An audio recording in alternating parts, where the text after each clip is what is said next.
It could be like Prime, where you have hot at the beginning of every player's name. I'd be okay with that. Yeah. I like Team Super. So you have Super at the beginning of them all. Yeah. Yeah. You're welcome, potential team organizers. That's all free. Anyway, we're gonna kick off our upper semifinals here on Cosmic Sapphire. We're in the top left-hand corner map, starting all the way in the top left-hand corner. We of course have our pink Protoss Polish player, but not the one that you might be thinking of. Instead, we have an old favorite coming back here, an old regular coming back to this tournament. Representing Platinum Heroes, he is ArT. And spawning in the bottom right-hand corner of Cosmic Sapphire, we have the Ukrainian Protoss player himself. He is yellow, representing Hot-Headed Gaming, HOT. It is NightPhoenix.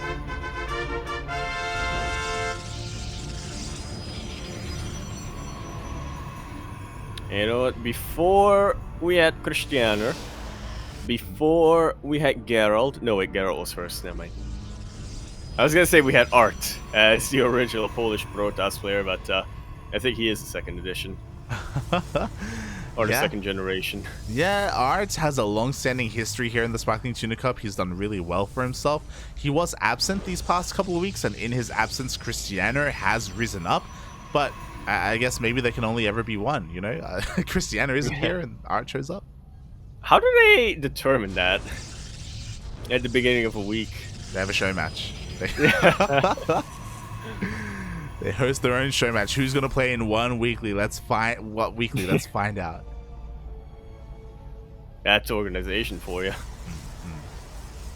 And yeah, go on. Yeah, I was gonna say, and of course, ArT. We were talking a lot about how Nightmare is kind of the favorite of this tournament. That's mostly because I think, or partially because, we also haven't really seen too much of ArT recently either. ArT, if you'll recall, is currently tied with Keen, and I think Cristiano, but I'm gonna have to double check that, is currently tied with Keen for having the second most Sparkling Tuna Cup championships. Yeah, like ArT has just been putting in a lot of work in these weekly tournaments. So it's really cool to see him back, and again, he is coming in as, I believe, the #1 seed, or at least number 2 seed. one or the other. So yeah, it's a bit of a tough ask for our Ukrainian Protoss. NightPhoenix has been playing a lot in our Sparkling Tuna Cups. It's been great to see him week after week after week. He's been streaming a lot as well, but he's still the up-and-coming player. You know, he's 17 years old. He recently had a name change, and he's still trying to make a name for himself in the European scene. Taking down a player like ArT would be a great start to that. Yeah, nice rhyme. Out of intention. Yeah. Ooh, that was a kill.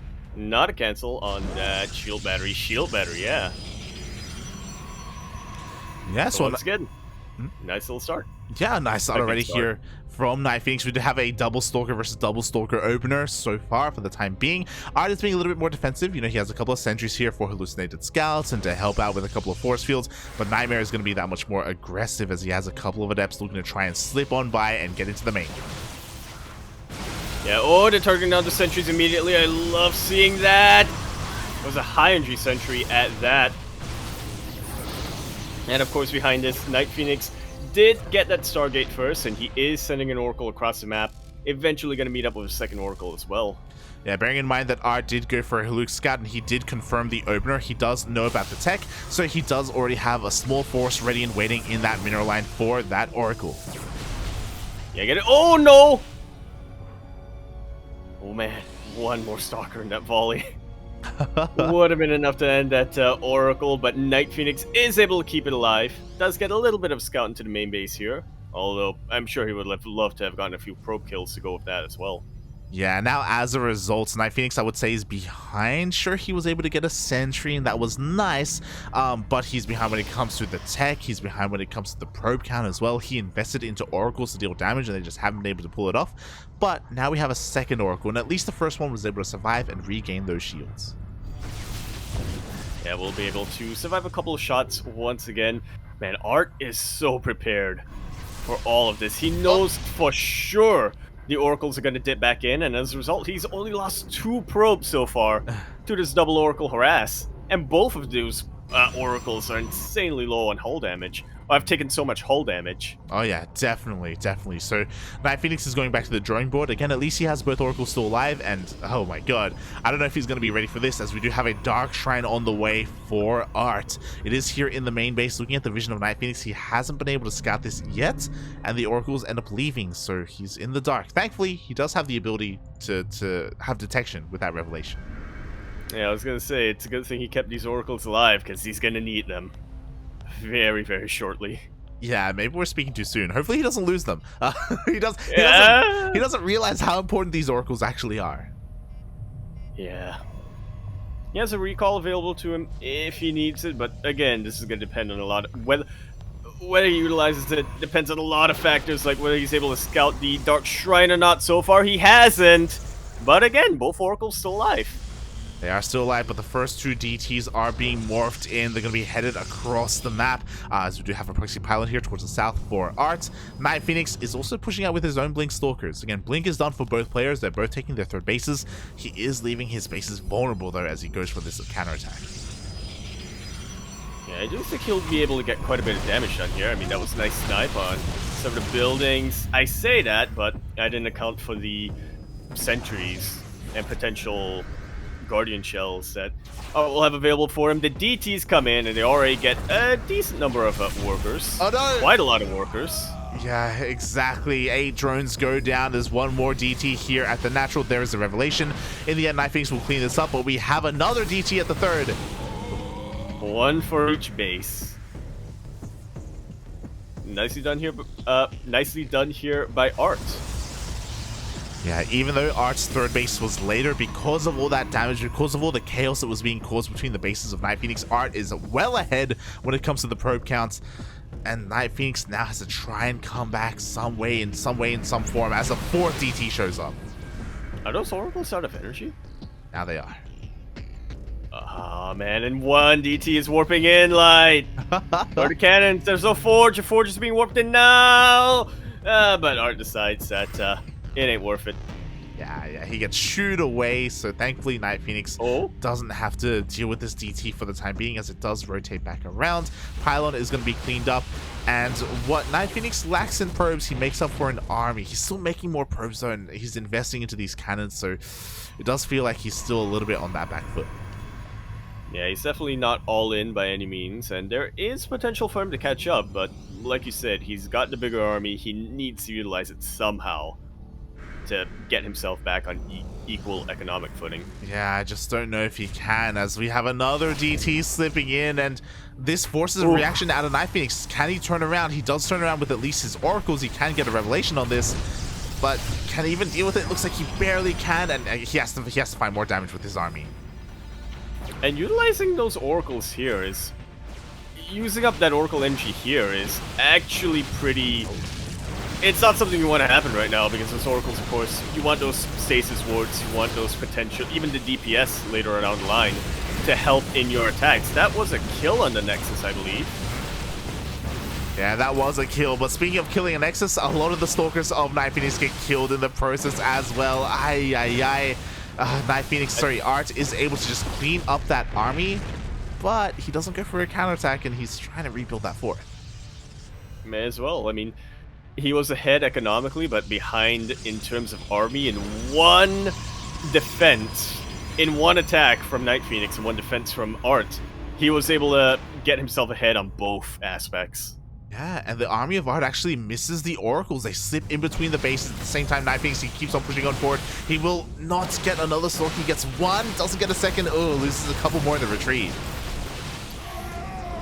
Yeah, a little bit awkward here for NightPhoenix. I mean, he was trying to get a sense of where ArT's army was, whether ArT was going to retreat back to his bases or not, I guess. But yeah, that was... he loses a lot of Stalkers in the process. ArT, his Warp Prism is finished up. He is done defending. He's going straight for the counterattack. Yeah, he's working in a massive way with the Stalkers, but no, they get sniped by the Stalkers of NightPhoenix.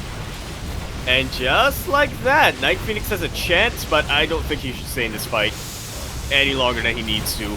Yeah, not the best fight here for NightPhoenix. He commits and he's going to lose a little bit more than he would have wanted to. He still has the defender's advantage. Actually, no shield battery at his third. Yeah, only a single cannon over there. ArT, I mean, he has a higher supply, but where is the rest of his army? Yeah, exactly. Looks like maybe he was warping in at home to defend against those oracles. So at least those oracles have still done a lot of work here for NightPhoenix, keeping ArT on the back foot. But as the game goes on, again, ArT still just has a better economy. Better economy. He's continuing to have the better army. He's going once again for round 2, and NightPhoenix knows that things have snowballed a little bit too much. GG. ArT takes game number 1. Oof, GG, well played. Yeah, it was a rocky start for NightPhoenix. The fact that his oracles didn't really do too much damage. His initial commitment into adepts also didn't do too much either. He was sustaining a lot of losses to the DTs.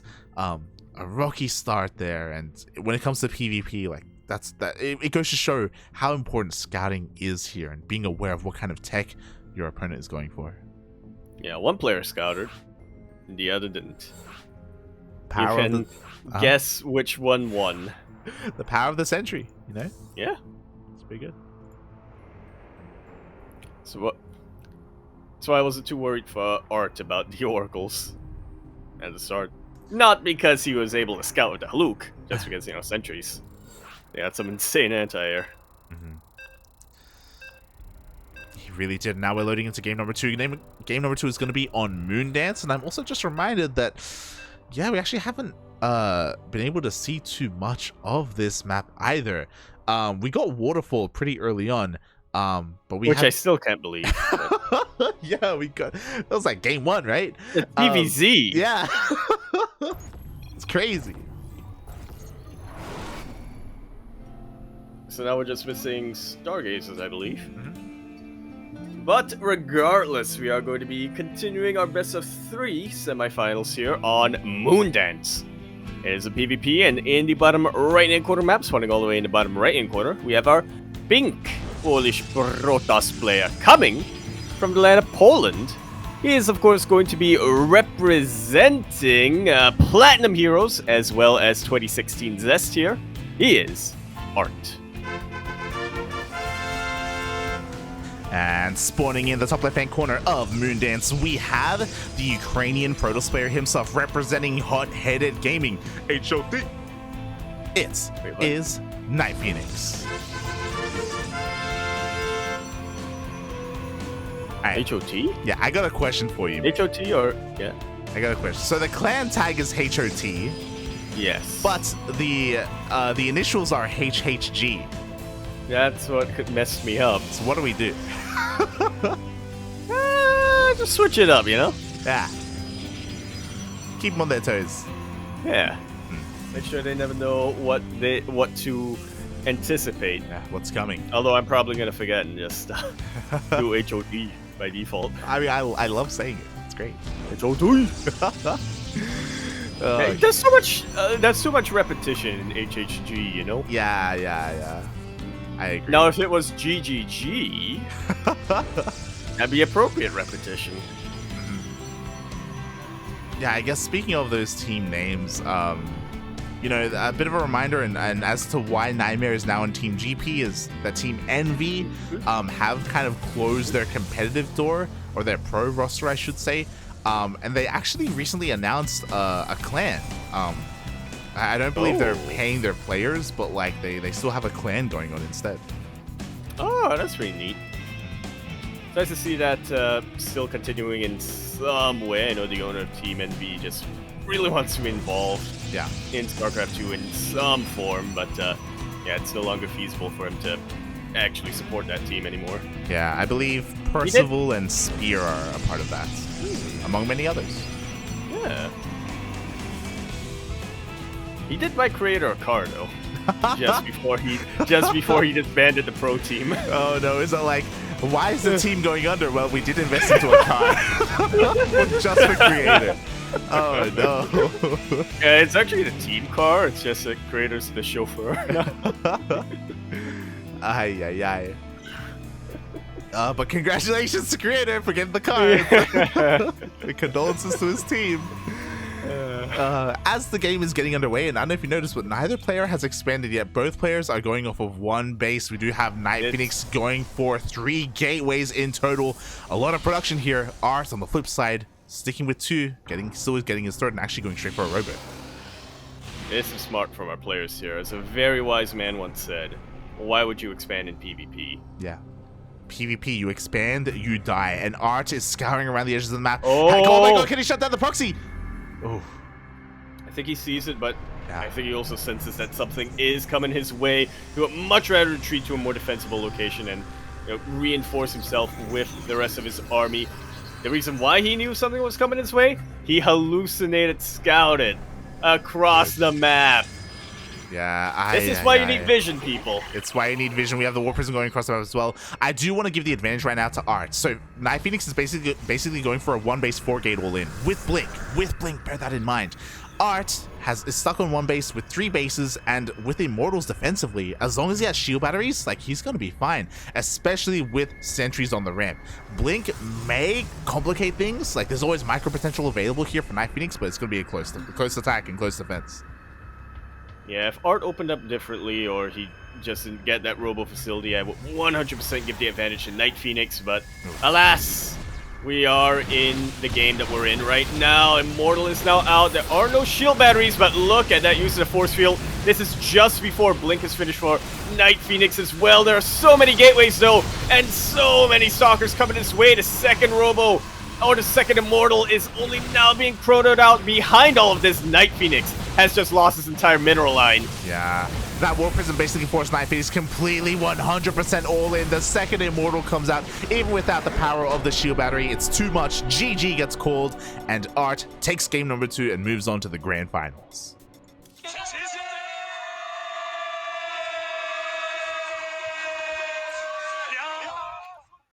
He's established his dominance as the top Protoss player from EU tonight. Can he go further than that and establish his dominance as the top Protoss player in the grand finals?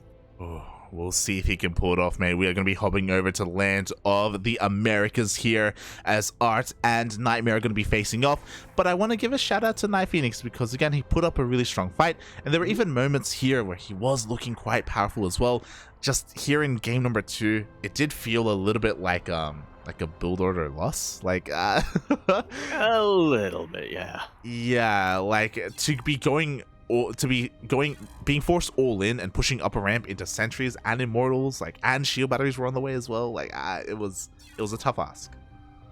It absolutely was. Again, if not for that robo facility, I don't think NightPhoenix would have ended the game, but I think it would have gone on a little bit longer. It would have been a lot closer, and we might have seen a mid game come out of that where maybe he'd been able to take it from there.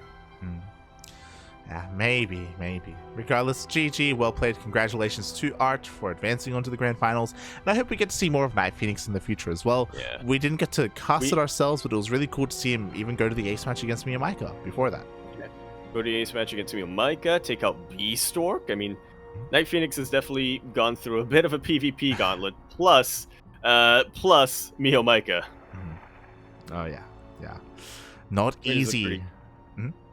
Which is a pretty impressive result. Not gonna lie, I was holding on a little bit of hope. I was really hoping we would get that NightPhoenix versus Nightmare finals, but yeah, I can't say I'm too disappointed about seeing ArT do well again. Yeah, basically our highest rated highest rated European player in Sparkling Tuna Cup going up against one of our highest rated South Korean players. So it's cool to see these two regions collide. And in a PvP, like, this is gonna get wild. Oh yeah.